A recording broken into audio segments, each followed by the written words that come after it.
Hey, how you doing? Austin here. Let's talk about Saitama and let's talk about exchanges. All right, so I was watching can you hear the dogs? There's mowers out front, so that's the dogs are going to bark, so I apologize. But we're going to keep going. Okay, I was watching the AMA that Russ did earlier today with Steve at Rocket Crypto. It's over on his channel. It's over on Rocket Crypto's channel, all right?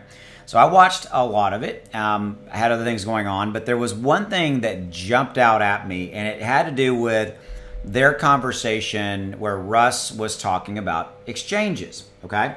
And apologize, eye is itching, so I apologize for that. Okay, so it had to do with exchanges, and he's talking about, he didn't name any names. He wasn't, so he didn't say like Crypto.com did this or Coinbase, but he was talking about exchanges in general.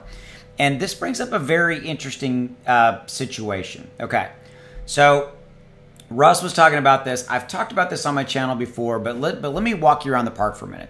We all know that Saitama issues reflections, okay? And what those are is where you basically are given additional tokens for holding your own token. So you get, and I think it's a 2% per day. I can't remember the exact number. I haven't looked at it in a while. So when other people buy and sell, you get additional tokens for being a holder. Those are reflections. You get more tokens coming in. Okay. So here's where this comes into play as it relates to exchanges.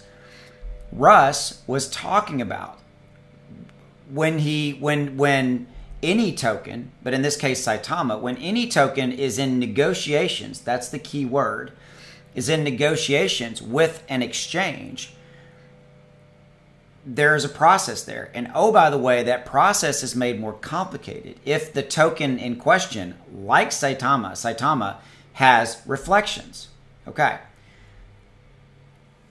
I had always kind of assumed and thought that exchanges didn't like tokens like SafeMoon or Saitama or whatever it may be that had reflections, because I'd always kind of thought it was kind of a technical issue, that it was kind of maybe technically hard or some kind of a technical hurdle that exchange would have to go through to bring a token like Saitama onto the network, to a technical process to be able to facilitate you getting your reflections if you have Saitama, for example, in your Crypto.com account. Okay, so I'd always kind of thought it was a technical issue, and turns out I was wrong. I'm sure there are technical issues, there are some technical things, but really what it is, guys, and Russ said this in the AMA he was having with Steve, is that it's negotiations. He said, you can go watch the AMA. This is almost a direct quote. What he was saying was, he said, like, we have 2% reflections.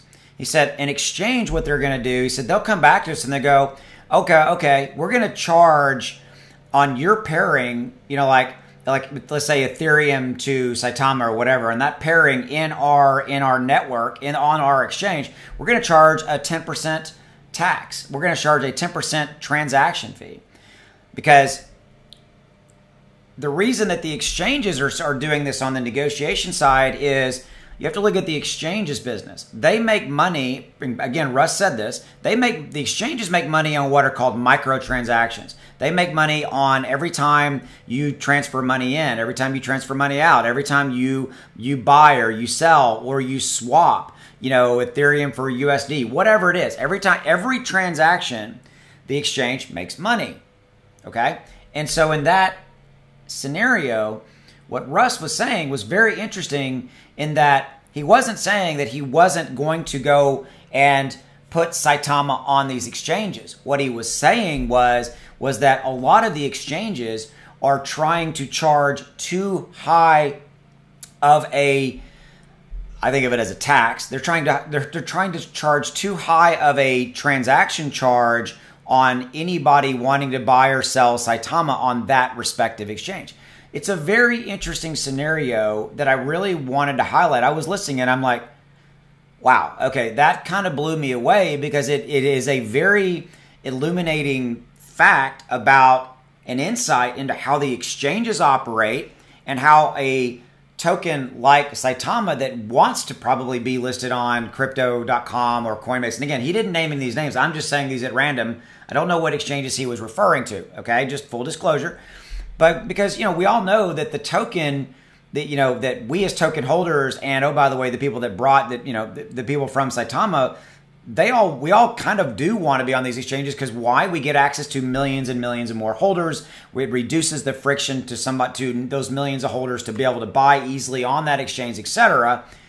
But, and again, he wasn't saying like the deals aren't going to happen. That's not what Russ was saying. Russ was just giving us some insight into the negotiation process and the fact that a lot of the exchanges are wanting to charge, in my opinion, a very prohibitive charge on Saitama transactions on their respective exchanges. And so it's part of that negotiation process. And so to wrap it up, Russ was talking about how the fact that he was like, I'm not going to harm the Saitama, the future Saitama, you know, buyers on that exchange by allowing a prohibitive charging fee structure on that given exchange. Okay.